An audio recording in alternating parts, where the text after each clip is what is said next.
just to kind of go back to our beginnings. So, like I said, me and Steve, we grew up right down the road from the winery. We both, grew up together. We lived next to each other our whole lives. I went away to college and in 2006, and Steve went away, I think, a year after me, 2007. And so I went down to Clemson University. I started as a genetics major. Quickly found out that one, I wasn't really cut out on the math side, apparently. So that was part of it. But two, I just, the more I thought about it, I'm not the kind of person that wants to be tied up in a lab all day. And like, if you're going to go genetics, you kind of have to you're either going to be doing a master's degree and doing research or going into academia or working in a lab somewhere for a company. And just the more I thought about it and I was struggling a little bit. I'm like, let me see if I can find something else. So I switched When over did you my have that realization while you were at Clemson watching some amazing football games, or did this happen like post degree? no, this was my sophomore year. My sophomore Oh, year. Yeah, my sophomore year in college, I kind of realized I'm like, you know what? I think I don't know if this is really what I want to do or not. And like I said, it was also partially forced. But but I think it was a little bit of both. I mean, I really did come to realize. I mean, I love genetics as a subject. It's super interesting to me, and it's something that I've always kind of found interesting, and it did excel in biology, but it's just the other things that kind of you need to do along the way. And like you said, Clemson, a lot of football games, a lot of fun in that school. yeah. So a little hard to stay focused sometimes. But yeah, so I found Clemson has a very strong ag program, and so they had a horticulture major. They're actually the land grant school for South Carolina, just like Rutgers is the land grant school for New Jersey. Oh wow, I didn't know that. Yeah, That's pretty yeah. wild. So Clemson is charged with all the research in agriculture and horticulture and that stuff for South Carolina. So they had a very strong ag program, a very strong hort program. And so kind of my thought was like switch over to horticulture, keep a genetics minor, and maybe go into something like plant breeding, which was something I always found interesting. And so as life will have it, you have experiences, you do things, and it kind of throws you in a different direction, right? And so Yeah, that's life. yeah. So to graduate from Clemson in the hort program, you have to have an internship. It's mandatory. And so I ended up getting the phone number of a guy who works at the Rutgers Experiment Station in Seabrook, which is only about 10 minutes from where I live here in Jersey. And it just so turns out that he was like basically the main researcher who was involved with working with the wine industry in New Jersey.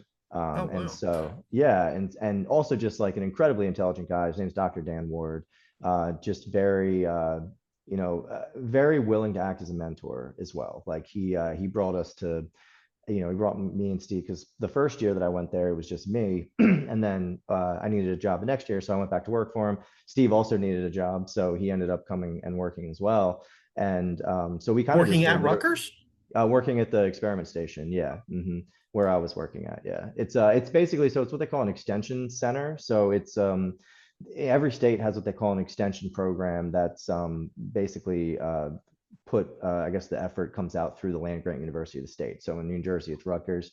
But they have these centers across the state where they do specialized research into different agricultural, horticultural crops and fields, things like that. And so he was mainly doing things in fruits and grapes. And so we got involved with some of his research, but really most of the time we were just kind of like in the field, basically doing field work. It wasn't anything glamorous. We were shoot thinning, doing all the manual labor. But at the same time, it was like a really great way to kind of learn things literally from the ground up, right? We just in working over there, in addition to being out in the field all the time, and just kind of shooting shit with, Steve and talking about how, because it was genuinely interesting. Like, we're both from Jersey. We didn't really know that there was really even a wine industry in the state at the time. Like I wasn't really a wine drinker. I've always been more of a beer drinker for the most part. I've changed obviously since then.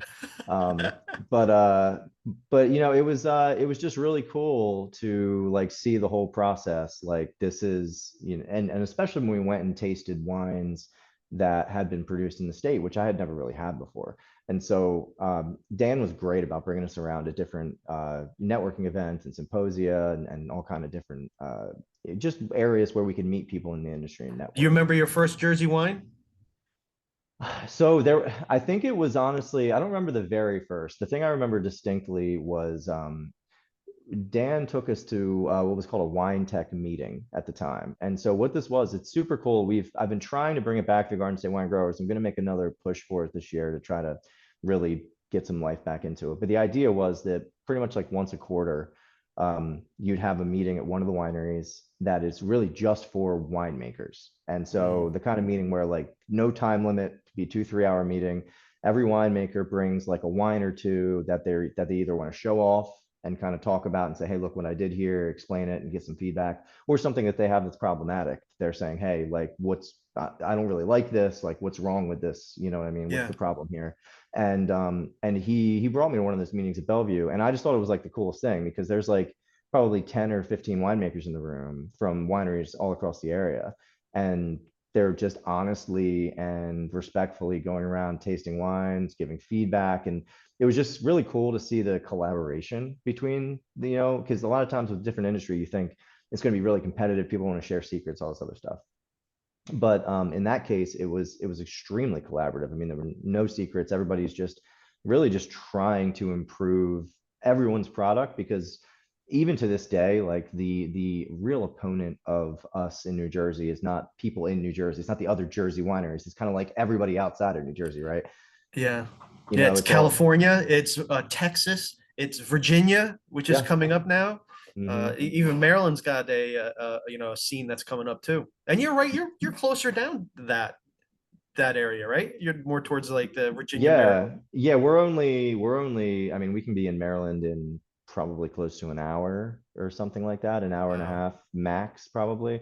But yeah, we're only like basically 25 30 minutes from the Delaware Memorial Bridge. So And my, it's my daughter goes to Delaware, University of Delaware. okay, So yeah. we shoot down there quite a bit. So, speaking of football, she's a cheerleader for their football team. So we go Okay. down there for all the football games. So Nice, nice. Yeah. I looked at UDEL. I ended up going with Clemson. The place was gorgeous. The problem with that place is once you go down there, you just, you almost have But to stay. it's funny you say that because my daughter, she looked at Clemson also, Hmm. but I think she ended up going. She liked Delaware more from the cheer perspective and some of the other things that she wanted to do. But Yeah. yeah, Clemson was also one of the only places that had a genetics major at the time. It was like Clemson and a couple other schools. So that was, weirdly enough, I didn't end up finishing that. That's pretty much what brought me down there for the most part. wow, But yeah, so I mean, basically, and at that meeting, I kind of just tasted a bunch of different wines that some were really good, some had some problems. Just kind of listen to the winemaker sort of talk it out, and that's always been something I love to cook. Like I've loved to cook since I was like little, like like cooking with my mom when I'm like 4 years old. So like it's always been something that I love to do, and like winemaking is really just like very slow cooking, right? I mean, you're sort yeah, of it's much like because I've made beer as well, and there is a distinct difference between like when you're making beer, normally you have like a recipe, right? Like you're going, this is how this many pounds of hops, this many whatever, and temperatures, everything's sort of calibrated perfectly.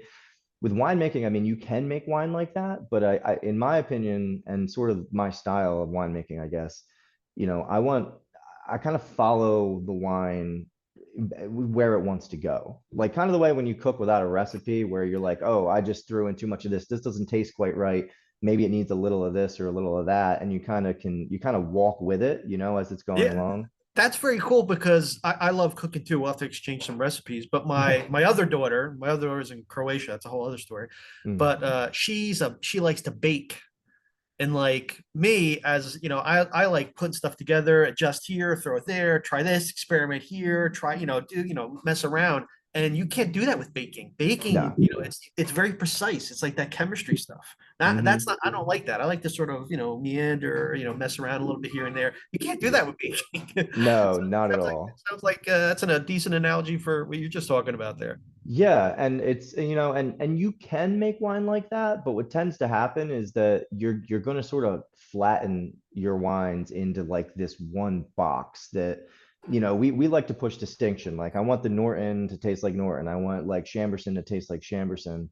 If you're saying like, oh, all the wines get like this kind of tannin, all the wines get this exact temperature regimen during fermentation, all the wines get this many days on the skins or whatever. If you have these like sort of boilerplate processes, then you end up kind of flattening the character of the wines a little bit because you're sort of forcing them into this like predetermined mold that may or may not really be designed to express the grapes themselves, or the terroir, or the the characteristics that are like actually in those the grapes that you're coming, that are coming or into your even winery. account for what happens during the year, Exactly. Yeah. right? Yeah. Oh, this is Yeah. cool. I love this stuff. So, and I forget who I was talking to, but we talked about vintage variation, Hmm. and that comes up quite a bit. And why I love exploring the Finger Lakes wine, and now I'm getting into the New Jersey ones, is the fact that there is so much variation. Hmm. Like a Viognier that you guys do may be slightly different than something that's more north, maybe in Benedus, make sure. Beneducci.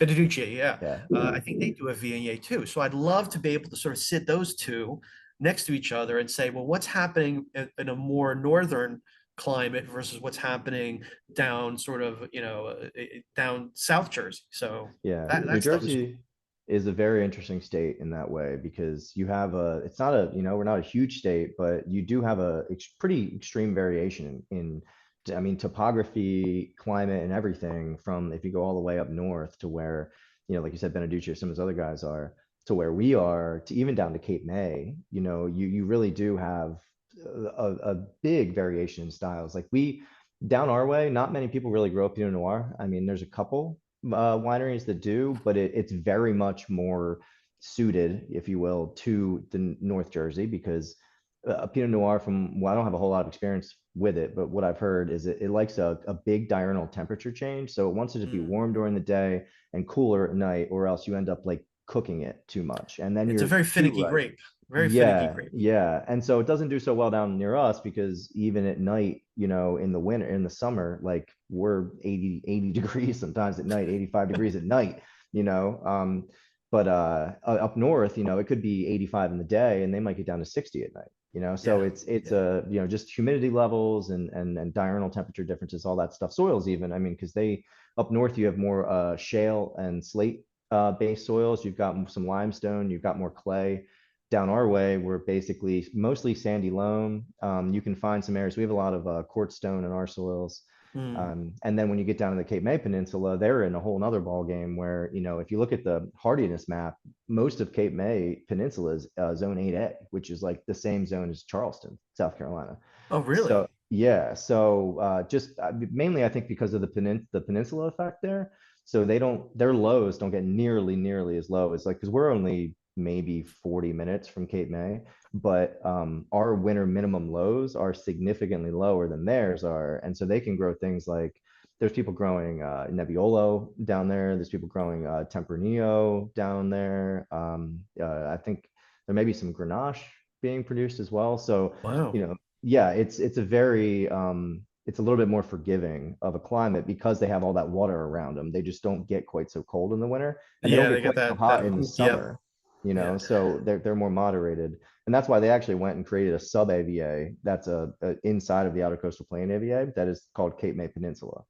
And so Wow. it was unique enough that they had a case with the TTB to actually create a sub AVA within the bigger AVA, because really does have unique That's content. crazy. I wonder, I forget, is it vertical tastings where it's across? That'd be kind of cool to see, what are the common grapes that are grown in different AVAs? That'd be kind Hmm. of cool to see, because Yeah.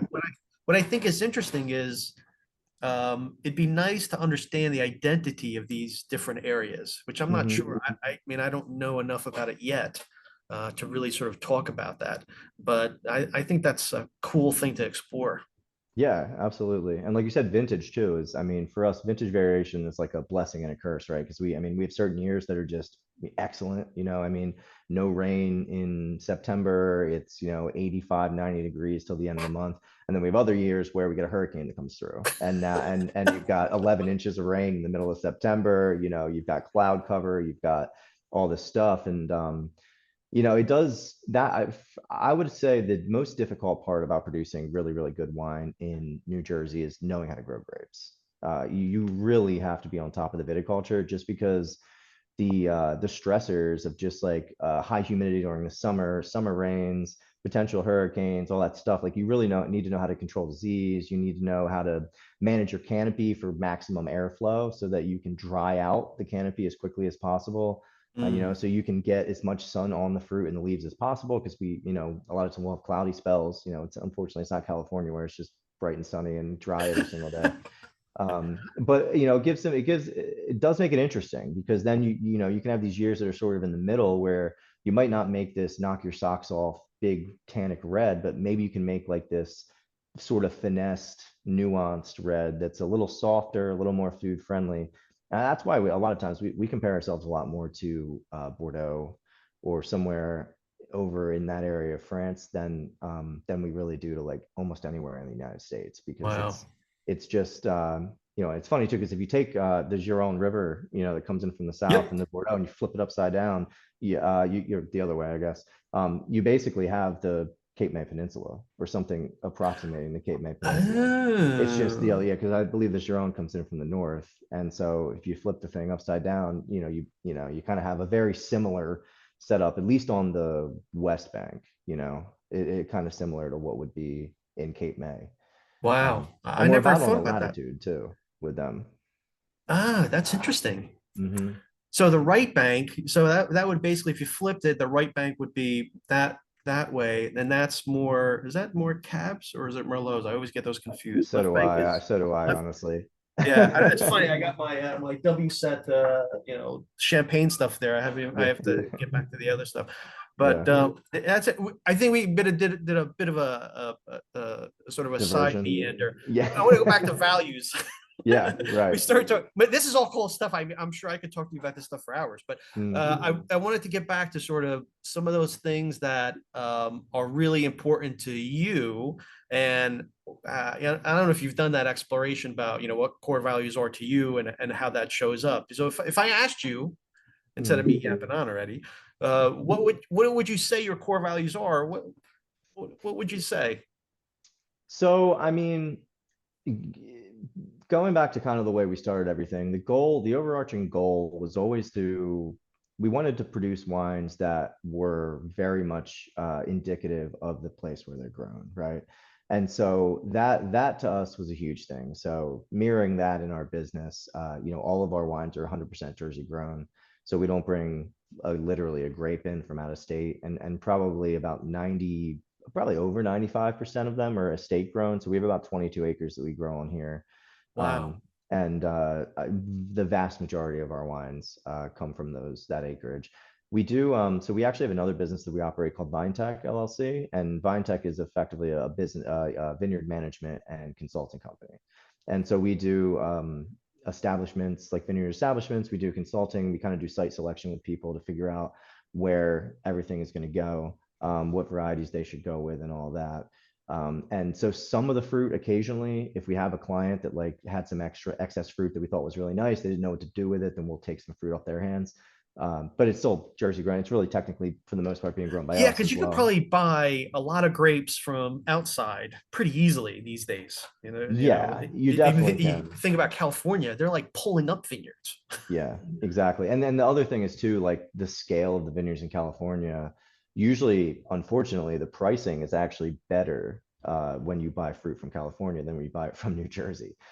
Just because the sheer scale of things. You're buying from vineyard owners in New Jersey who have, I mean, at most maybe like 10 or 12 or at 20 acres. There's not really any very large vineyards in New Jersey that are selling fruit like that. So, the scale is so much lower that even though, it's right here, they're trying to get rid of fruit, like you said, Yeah, they're pulling vineyards out. So you can, and that's sort of tempting for people, because the fruit from California is a lot more consistent. But the problem is, for us at least, like it's compared to like the wines we're making here, if we were to all of a sudden pull in some California fruit and make wine out of it, it's going to be drastically different yeah, from what yeah, we're producing now. I mean, quality wise, I think it would be on par with quality, but just the flavors and everything. I mean, you're going to know like, oh, this one is clearly from somewhere else, yeah, yeah. but that was a big thing for us getting into it. Is just, it was the coolest thing for me is that like,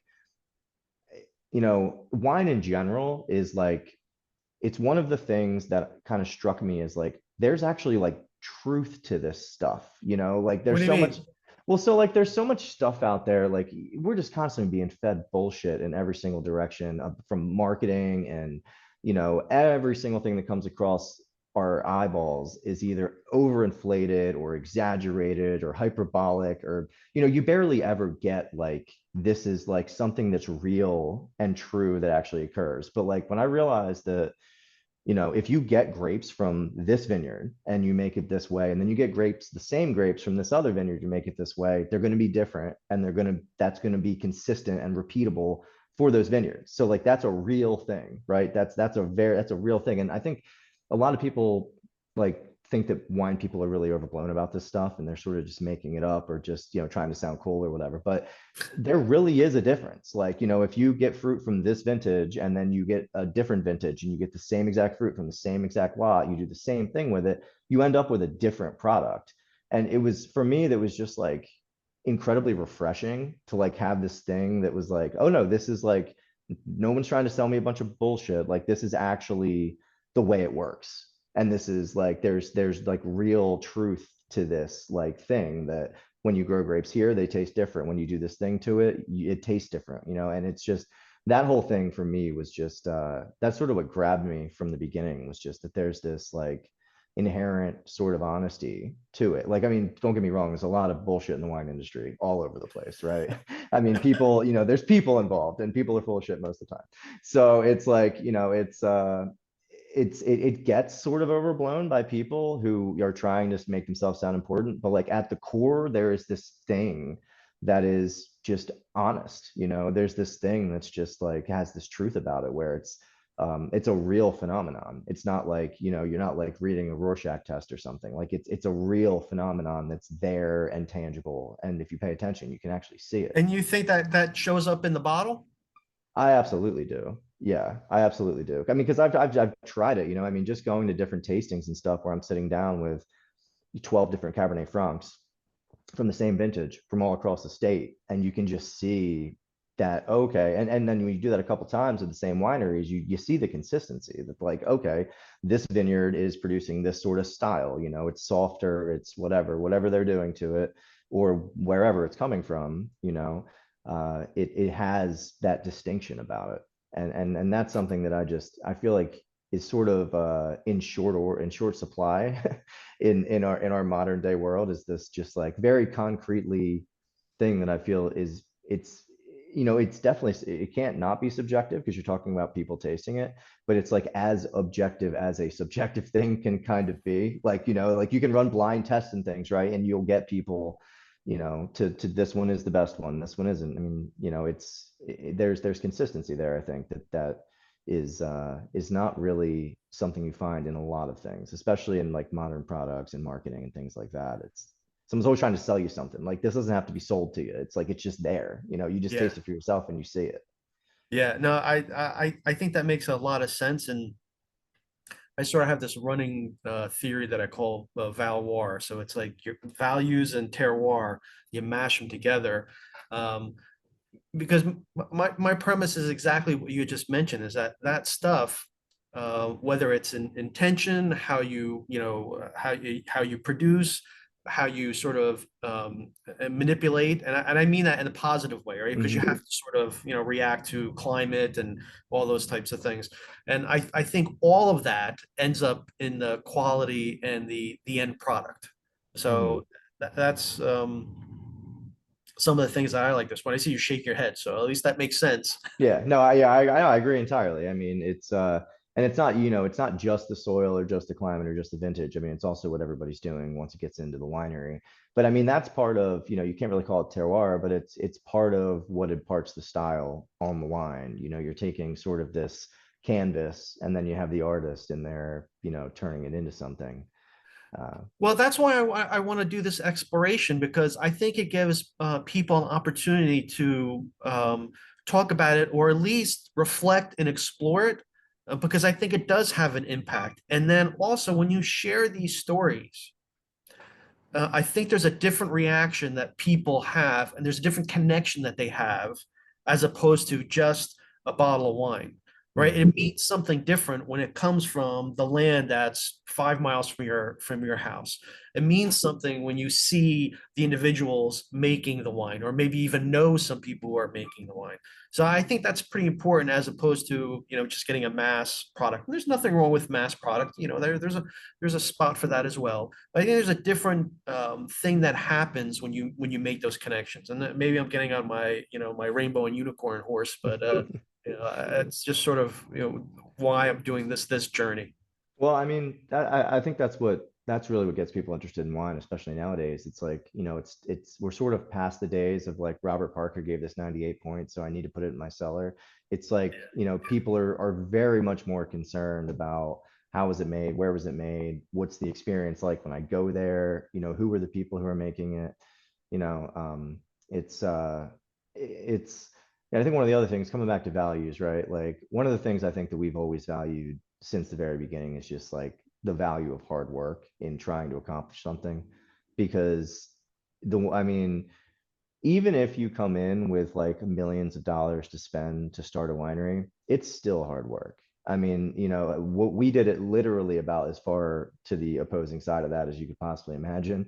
We literally, so when we put our first little vineyard in, it was an acre and a half that was planted on Steve's mom's property. And so there was a Thanks, it, Mom. yeah, like literally. And she actually funded the first set of vines for us because we were just out of college. We didn't have any money or anything. So Wow. she funded the first set of vines for us. And then that's really where it all got started. I mean, me and Steve were basically just working in the field, during the day, and we would come back and we would kind of, walk through that field. There were little trails through it and stuff. We would like cruise through there and hang out there at the end of the day. And we go ahead. Is that where the Cedar Rose name came from? Because I remember reading something about cedar posts. Is that where Cedar? Yeah. Yeah. So what we ended up doing, so when we cleared that acre and a half field that was on his mom's property, I went away to California for an internship working in blueberries, ironically enough. I went totally the other direction. But about a week into my internship, Steve called me, he told me he bought a chainsaw and he started cutting the trees down on that property.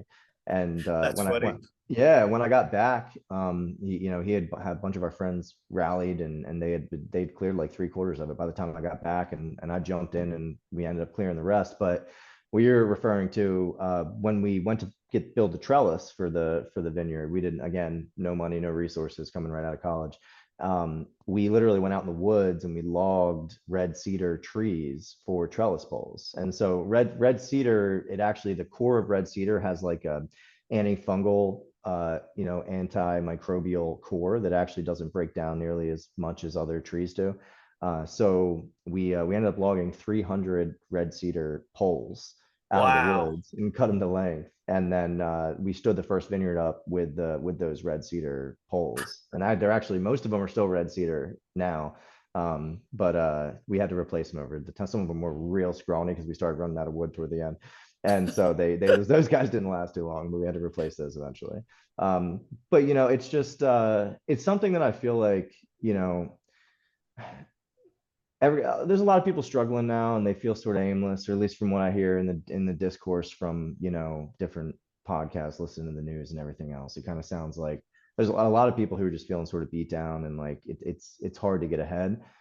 But part of me is sympathetic to that, but there's another part of me that is like, I think some of us have just forgotten how to work hard, because it's like what we did. I mean, we had a lot of luck and we had a lot of support and we had a lot of relationships and connections that we built. But at the same time, there are like 1,000 different places that we could have just been like, this is too much work, or that there's no way to do it. Just that, taking that for one example. But I mean, I mean, I can't even begin to describe some of the stuff we did. Like we went and bought a cheap little water tank basically that we converted into like a watering trailer that we put valves on and hoses just so the vines wouldn't die, because we couldn't water them properly because we didn't have any sprinklers or anything. So we would fill this 250-gallon tank up and open up the nozzles, and then someone would walk behind and water by hand. I mean, when we first put the vineyard in, so basically we went from our acre and a half vineyard, we went and found some investment the following year, and that's when we planted the 20 acres in 2013. And so Oh we wow. we found another partner, Sam Pepitone, who's our financial partner. And we planted, so in 2012, we planted our little acre and a half. And then in 2013, we planted 20 acres. Uh, So you went from an acre and a half to 20 acres? yeah, yeah. And we paid for it for sure. But and I mean, just think like in that whole experience, the first year we were not very good with weed control. We didn't fully understand, the program and the process of, how often you have to do it and all this stuff. So we just got weeds growing out of control. We ended up, so with the 20 acres, we weed whacked the entire vineyard by hand like 3 times that year. Wow. And we literally were burning up weed whackers. I mean, there's other nights where we're literally, it's a full moon out and we're working by moonlight because we have enough light, and we're out there replanting vines because we only have this certain amount of time before it gets too cold and we got to get everything planted. So it's just like, it's hard work. It's still worth doing, I think. I think there's a lot of people out there who just don't think that it's worth putting in that kind of effort, and it's very like it's very Well, that's because it's counterintuitive. not it's not as easy as an Instagram story, Yeah, right? that's for sure. And no knock to creators, because I will say that like we've tried to do some like big social media pushes here of like making content, creating content. I mean, it's work in itself, and I think some of the people who are really successful in that world Yeah. are still really putting the work in. Like they're Yeah. putting hours and they're putting the work in, but it's different for sure. But just that mindset of like sort of not taking no for an answer and just saying like, all right, like this is what we want to do, instead of like getting to a hard point and just being like, all right, well, it looks like this can't be done. It's just like, all right, how can this be done? Like, I think that can we goes figure back out a to way? like I think that goes back to like purpose. So Mm. there's something that you guys had that gave you purpose. I don't know what that is, but it seems like there was something that was like driving you guys. That's what I'm curious about, because you've got you how long? So what you 10 years, 12 years about Yeah, almost on 15 now. So it was like 15? 2012 basically that we kind of got the ball rolling. 2011, I guess, And is when how we do you started think planning that stuff. the culture that you've created, how do you think that's, established in terms of Cedar Rose? Um, so we try to instill that in everybody that works here, right? We have a very, sometimes probably to our detriment, a very loose sort of management structure. We're a very decentralized sort of operation, and the people who I have working for me, I trust them to be able to work on their own, to have initiative, and to be able to be creative and bring things to me. So it's a sort of an inverted deal where like a lot of times it would be in a business like this, it'd be me coming up with everything and telling my employees what to do. Most of the time it works the other way around. Most of the time, like it's somebody saying, hey, I had this idea, do you think this would work? And then we can kind of work through the details of the thing. But I've going back to like the what probably sparked everything originally. I kind of just, I don't even know what made me have this realization, but one day in college I just sort of realized like, you work so much in your life. Like, I mean, if you have a good job, you're going to be working probably 50 hours a week for what, like 30, 40 years of your life, maybe. And the thought of me waking up every day and not really working towards something bigger was just destruction to Did you me. not think you were working towards something bigger in that moment? No, I'm saying prior to that. I'm saying like the thing that I think made us really chase after like having our own business, like being working for ourselves, having this project that we were working on, is just the idea that like I don't, sinking all that time in, I don't necessarily want to sink that time in, not to be selfish, but for somebody else. Yeah. Like and not just, and if it was for somebody else that I could buy into the mission and be as motivated as I am with this, I think that would be fine. But we just like, it was just this sort of serendipitous thing that just happened where, Steve goes and buys a chainsaw, and the next thing I know, we're putting a vineyard in, and then, we're standing around this acre and a half vineyard, like, well, clearly this isn't a business. So like, where are we going now? And then so just asking the question, and then okay, well, we want this to be the thing we're doing. So like, what's the like between here and there? What has to be done to make this a real thing? And So in how that long situation, was it's how money. long was it from chainsaw to selling your first bottle? So it was close to 5 years. Wow. So we started cutting trees down in 2011. It was probably more than that, actually. It was more like 7 years. We did some, so we didn't open our tasting room until the fall of 2018. And so there was the property we're on here, it was just a farm field, so there was no utilities, there were no Oh, you had to put nothing. utilities and stuff We had like to that do too? everything. We had to build the whole building. We had to do the utilities, septic, get all the permitting for everything. Ugh. So that ate up 3.5 years. We were making wine. We started making wine basically like 2015.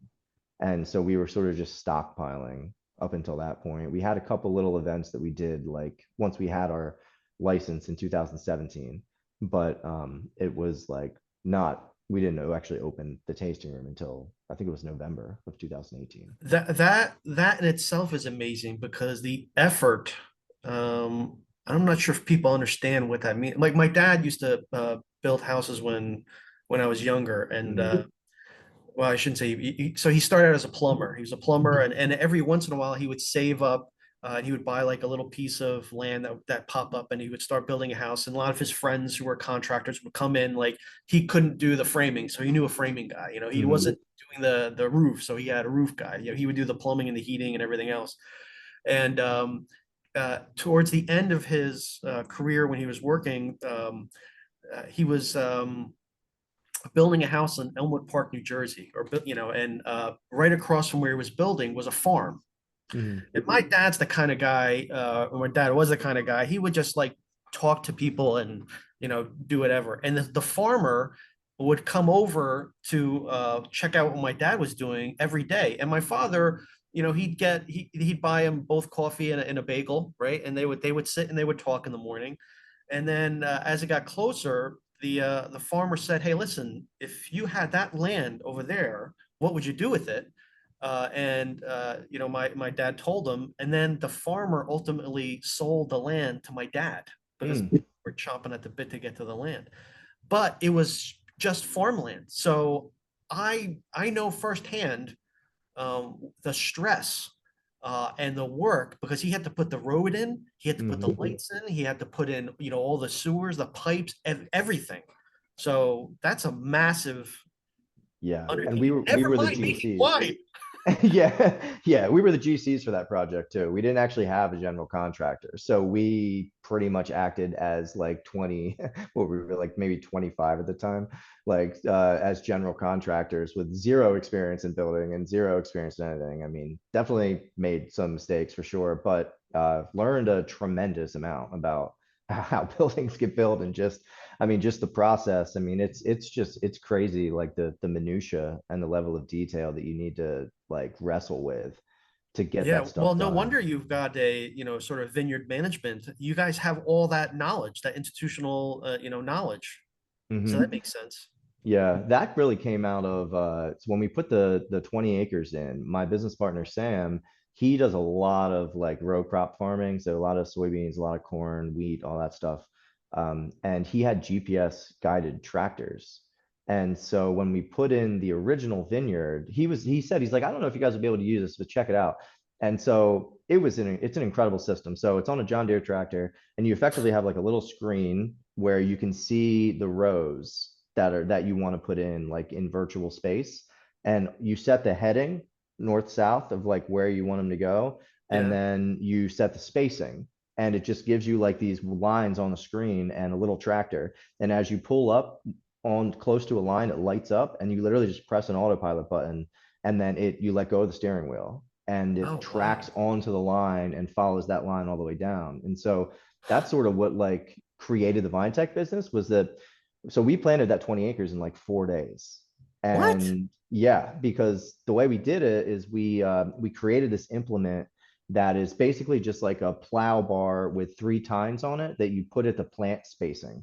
And so we went east to west with that thing to give us what are like where the plants are going to go. And Yeah. then since you want your lines or your rows oriented north south, and so then we hooked up what's called a tree planter, and basically it's an implement that it has like a furrow on the front. It opens up a gap in the soil, and then it has an area where you can stick a plant in, and then it has a wheel and a furrow that comes behind. It's almost like a zipper, like it basically opens the ground Yeah, up and then and it, closes the it ground behind closes it. up, close it up. Yeah. So Yeah. with that system, we made the lines east to west, so you knew where the plants were going. So the guy on the tree planter was just literally, which who was Steve actually, about 99% of the time.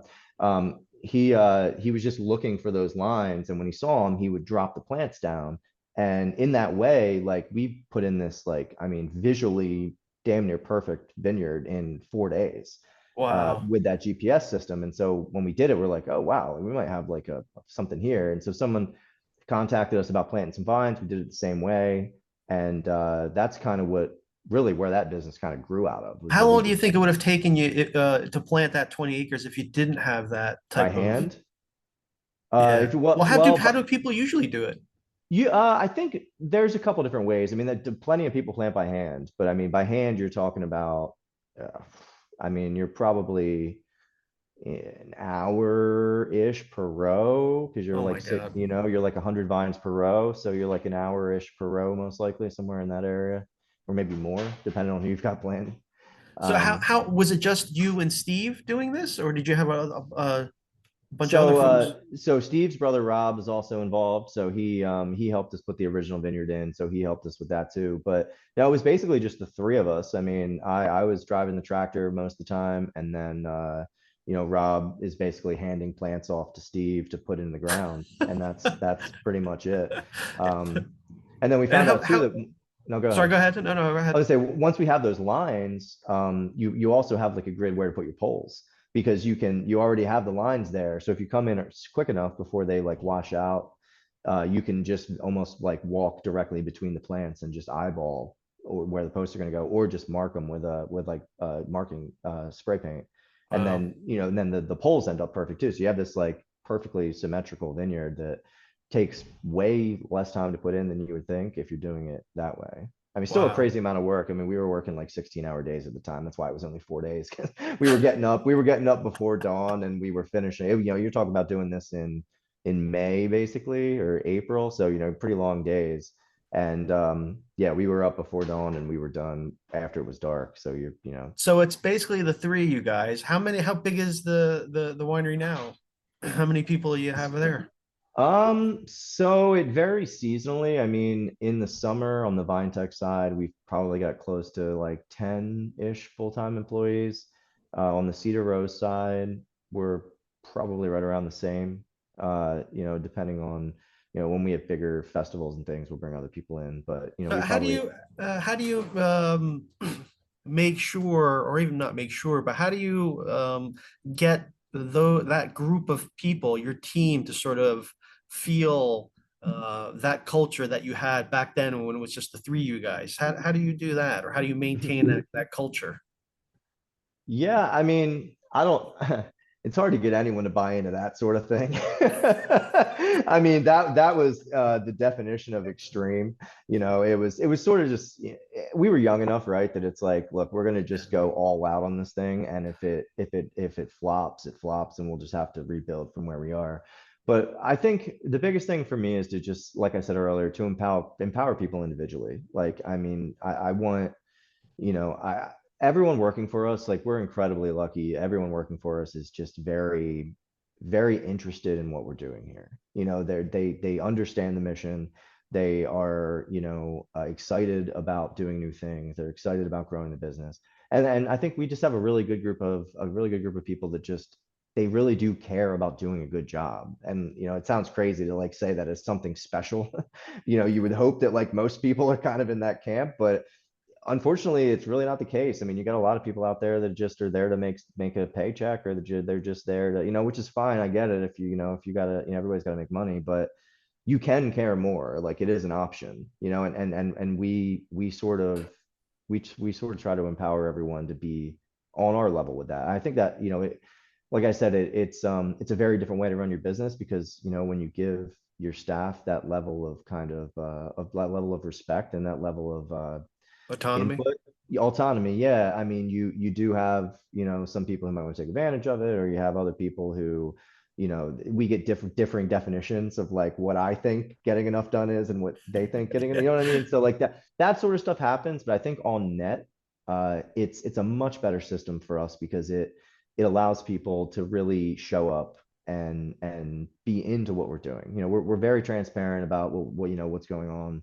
financially. We're very transparent about what's going on, like just in terms of like our plans and how things went. You know, we talk a lot about and collaborate a lot about on different projects and things like that. So it's you know, everybody sort of, I don't really walk around here like I own the place, right? It's like it's a very collaborative environment, and I like to think that if somebody has an idea that they want to try to do, or it's a project they want to try to spearhead, if they come to me with it, you know, and I think it'll work, then you know we jump to it full force. And Yeah, so I think you know, I yeah, talked to one winemaker. I won't say who, but I'm sure people who are listening, they'll know exactly who it is.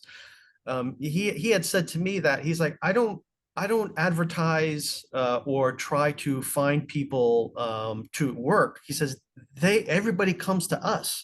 They that's want sort to of what work we've with us seen. because they know what we're about. Hmm. And the one example I can tell you about that person is that I went up to his vineyard and it was cold and there was snow and there was stuff like that. And I pull in and this winery has been growing pretty well and I think they're doing okay. You know I don't know, but they seem to be doing quite well. He's out there spreading salt Hmm. and every single time I go there, you know, he is doing something. You know, you would never know that that's the guy who owns it with his wife. Hmm. You know, he's, you know, dressed in his sort of work clothes and he just does his thing. And I feel like that makes its way through everybody. And they feel that, and then he, you know, he's like, I don't really, you know, put stuff out. People want to come work for us. And I thought that was kind of cool. It sounds like Yeah. that's something that you guys have going on too. Yeah, we've had lots of people mysteriously drawn here who end up working out perfectly. You know, I have I wouldn't say I'm a religious person by any stretch of the imagination, but I am like, I do believe there's some weird stuff that goes on out there in the universe, and I Like will. what? Give me an example. Well, it's just like you know, the sort of the cliche sort of example of like you were thinking about someone for a long time and then they all of a sudden call you, right? It's like that has happened here more times than I can count. Or just things that just like just are just weird. Like our current tasting room manager, who is incredible, like she's done a great job, Jade, trying, you know, growing things and really like trying to take us to the next level. She just stopped in here one day just to hang out. She left her information. She followed up trying to look for basically a position as a pourer, just like a tasting room associate. And we needed a new manager. So I was just, you know, kind of had this little feeling in my head. I'm like, you know what? I'm going to throw this out there and see what she says. And looking at her resume, it looked like she would be capable. She comes and she's incredible. I mean, she, you know, it's just and the same with our private events manager. You know, she came in as a tasting room associate. One day, she at our Christmas party, she just quietly comes up to me. She's like, you know, I really do like to do private events if that's something that you need.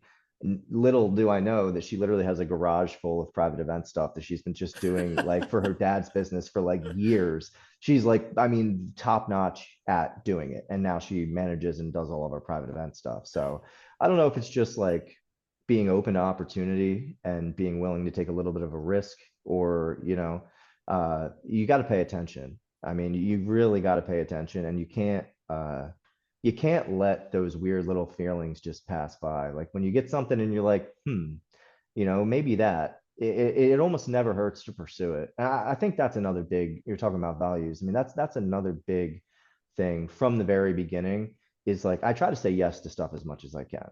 And I've, it gets me in a bind sometimes, for sure. It's one of the reasons why I'm chair of Garden State Wine Growers right now. You know, which is honestly, it's been great. I mean, it's more work than I anticipated, but it's been really great just working with everybody. But there's you know, opportunity is very fleeting, and it's if you don't jump on it, like really jump on it and just see where it goes. You know, a lot of times they'll fizzle out and they'll turn into nothing. But I like to think of them as like threads. It's like you have this weird thing that sort of tickles you and you're not sure why, and you start pulling on it. Then you realize like, oh, this might actually go somewhere. And then before you know it, you're like, this whole thing turned into something else. And it all started as just this one random email that you got, or one person that stopped by. It's there's a lot of weird coincidence like that I've seen in my life. That it's hard to brush it off, you Yeah, know? I'm not sure if they're coincidences or if people are just listening. Yeah. Hmm. And it's That's a funny. lot You, of it. you yeah, you talk about that. It reminds me of sort of improv. It's yes and Hmm. right. So it's obviously it's the yes, but then what comes after that, right? And Yeah. that's really the deep journey that happens. That's pretty Hmm. cool. Thank you for sharing that. Yeah, absolutely. You know, it's something that yeah, if I talk too much about the way I think the world works, I think people probably think I'm crazy. But I don't know. I've just experienced too much weird stuff, and maybe it is that I'm a little more perceptive to opportunity and a little more open to trying things than maybe a lot of people are. Well, But it probably fits your winemaking style because you have to listen to what the grapes are telling you. You have to listen mhm, to what the fruit's telling you. So yeah, it's probably just an extension of the skills that you're applying in one area. yeah, I would agree with that. You got to pay attention. That's the number one thing for me. You got to pay attention. Um, if I was to ask you, what would be 3 words and 3 words only that you would describe your sort of area of viticulture? What would those 3 words, or what comes to mind? As far as like what The do you mean? area, the people around there, everything that's associated with it. What would 3 words that would pop up for you? Um, One, I would have to say authentic, because we didn't really even hardly mention that in terms of values, but that's a huge thing for us and just for me in general. It's like, if we're going to do something, it's got to be authentic. Yeah, it's got to be authentic, done with authenticity. Even like the food, the events we do, things like that. I really don't like just buying in some pre-made stuff and then serving it. Like, I want to make the food and do that sort of thing. Um, the This is a good second one, right? Yeah, I know. I wasn't ready for that one. Wasn't ready for that one. I think community would be another one for us, because one of the main things, one of the main reasons why we kind of started this and why we were so interested in not just having like a winery, but like having the whole hospitality side of things is like I said, we grew up here and we know there's not that much to do here.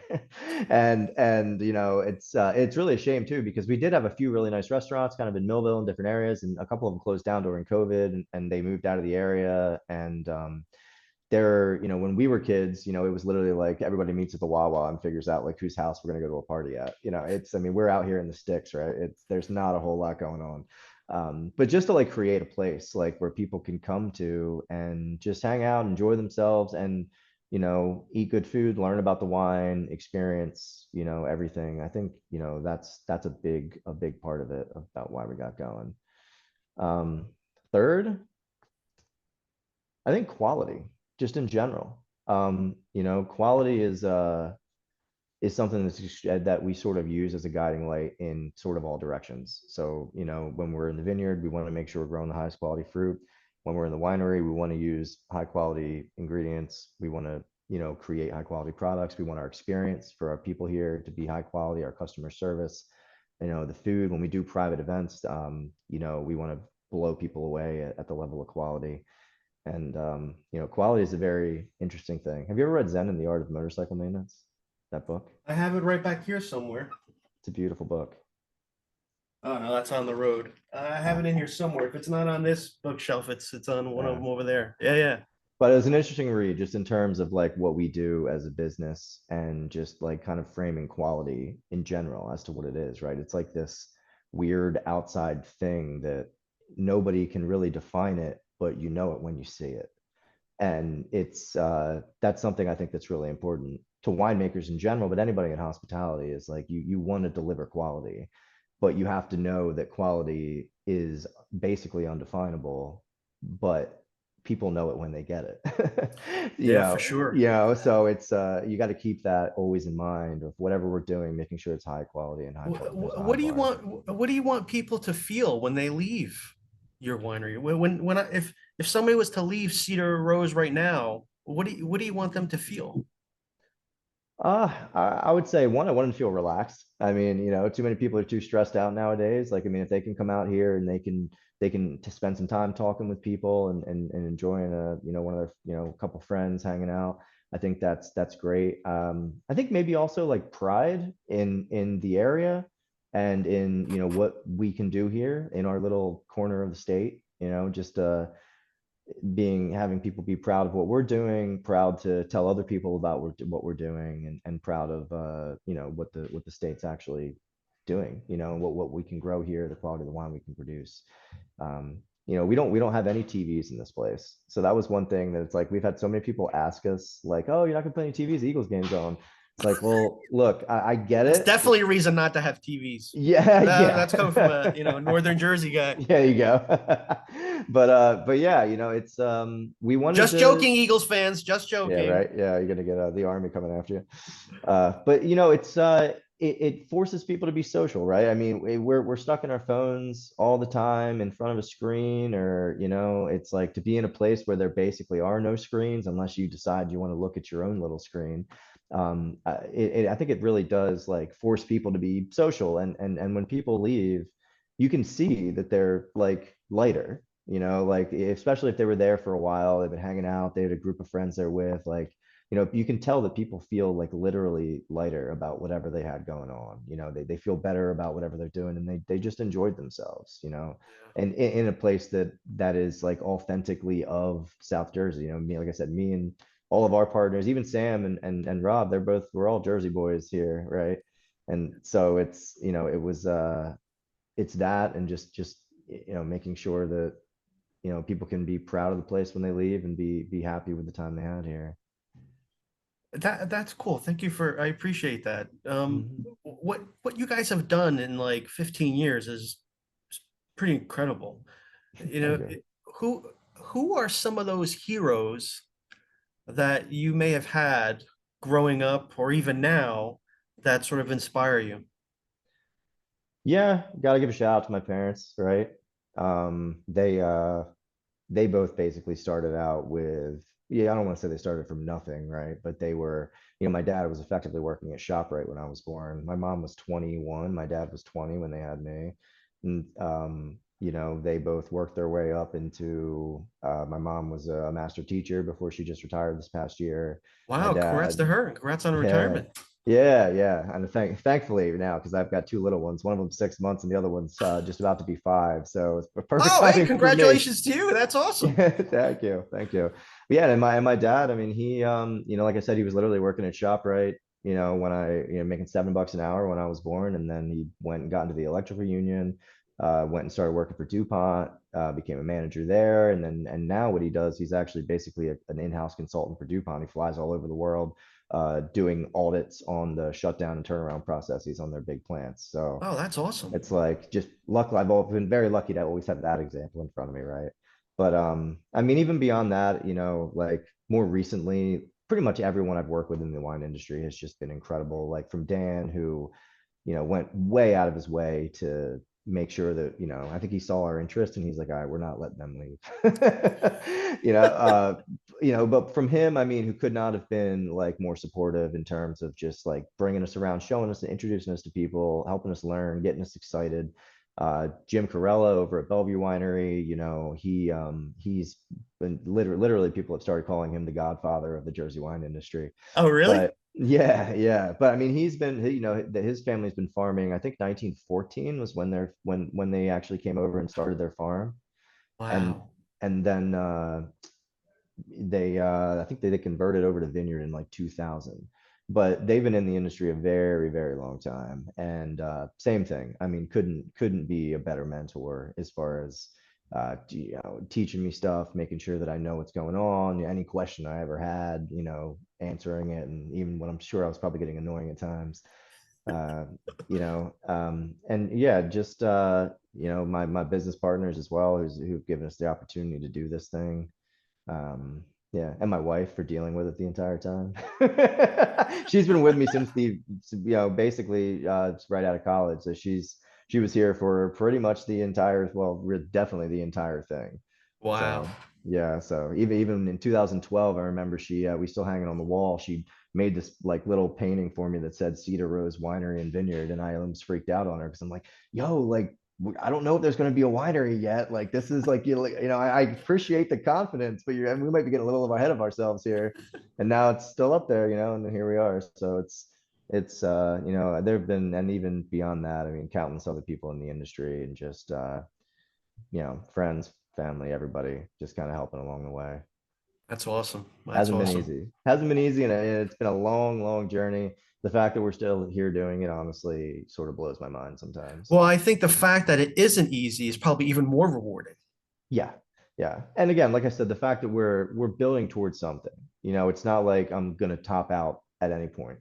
Like this is gonna be a project that even when we get to a level where I feel comfortable and we're settled and we're doing really, really well, you know, it's still there's still places to go with it. That's almost like when you get there, it's like that's just the game is almost just starting, right? Because then you have the Yeah. resources to actually do what you really want to do. I mean, because there's all these plans in the back of my head that I've sort of just put in a file folder. They're just sitting back there because I know it's like, all right, can't do any of that stuff now. Because we used to, that would be the dreaming that we would do when we were, really just getting started. I mean, just nonstop. Oh, we're gonna do this, we can do this, we can do this. And then you start running into adversity over time, and you realize like, oh, okay, like we need to focus like on what's in front of us. It's good to dream, and I don't discourage it, but there's an adjustment period there between like having this big idea in your head of like this is the thing we want to do, and then just confronting daily the obstacles and the impediments to like actually doing the thing you want to do.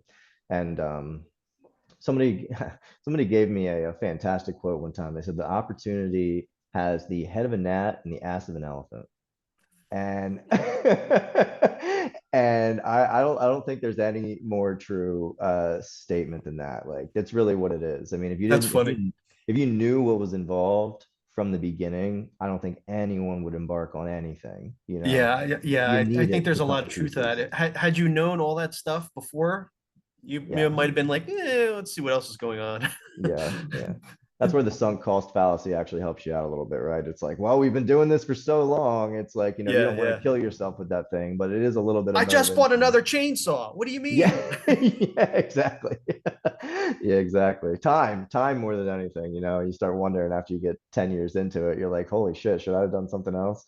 But Yeah, no, like I said, it's tough some days, it's great other days, but it's we're still here working through it, and that's I'm happy to be doing that at this point. I can't really ask for much more than that. yeah, no, you can. But if somebody is listening to this conversation, a fly in the wall, what are one or two things that you want them to take away from our conversation? I think one big thing is just uh don't be afraid to go after something. I mean, it's people say that all the time, but the problem is like, there's a lot of creative people out there, but creating something actually takes work. And it's you can think up all your ideas and you can do all this work in your head in regards to an idea or what you want to do with your life or whatever, but until you really start taking like tangible steps to do the thing, it's just not real. It's just an idea until you decide you want to go and get an LLC formed, and then you're like, okay, now I have an LLC, what am I going to do with this? It's just the I really think the key to doing it is just going after it, and it might not always work out, but if you stay flexible in your mind as to what success looks like, and don't have this definition of like, oh, I got to get here, and when I get here I'll be successful.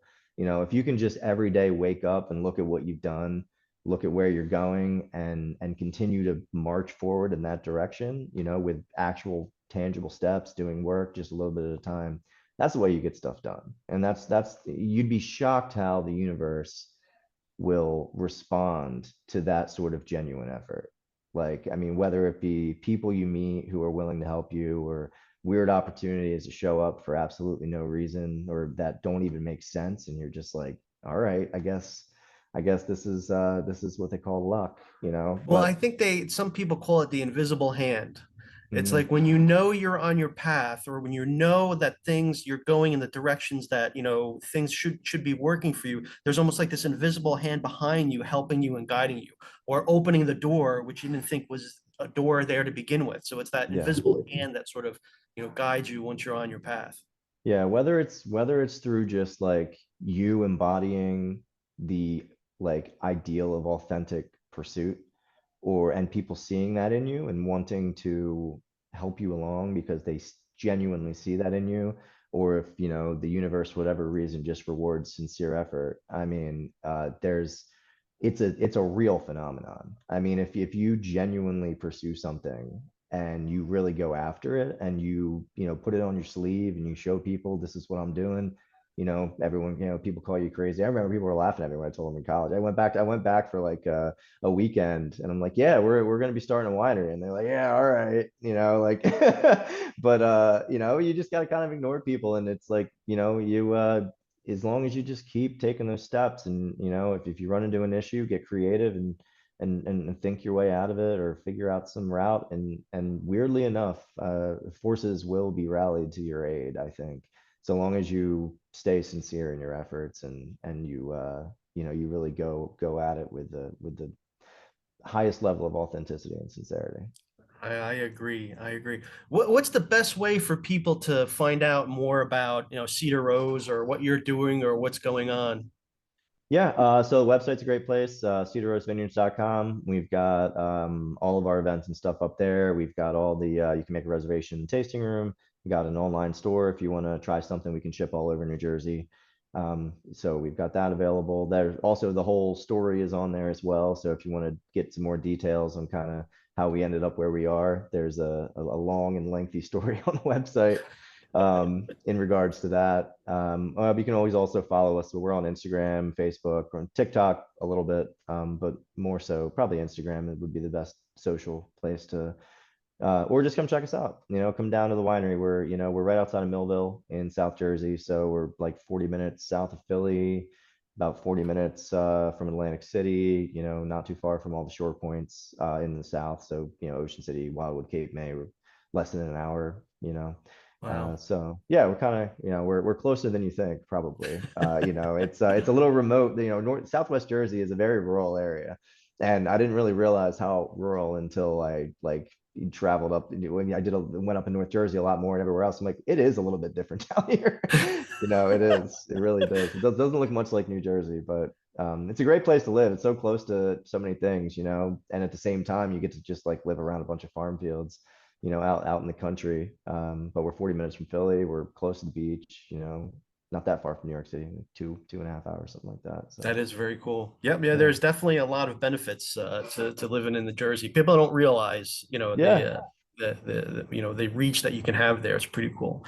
yeah. Um, Man, this has been pretty incredible. I can't thank you enough for taking the time to do this. This has been very cool. Thank you, Thomas. I appreciate talking. I always like the opportunity to talk about this type of stuff, especially because I do believe it, people who want to do interesting things with their life, like this is sort of the approach you have to take. You really do need to think through why you're doing things, and you have to really be bought in. That's the thing. You have to be fully, like, literally jumping off the cliff without a parachute, bought in, in order to really sometimes to get stuff done. Maybe that's not everybody's case, but I know in our case, it's not like we had trust funds that we could lean on or anything like that to get this thing going. So it was like the only way forward was just brute force, and you'd be surprised how far that'd take you. Yeah, no, I appreciate that. So listen, I took something off of my shelf, but I think your shelves behind you are much more interesting. So maybe next time we'll take something off of your shelf. Sounds good to me. Yeah, you got to come down the winery at some point. We'll show you around. We'd love to. Absolutely. Yeah, Absolutely. I'm definitely looking forward to doing that. cool. All All right, right, my Thomas, it's man. great talking to you, man. Thanks. I appreciate you, brother.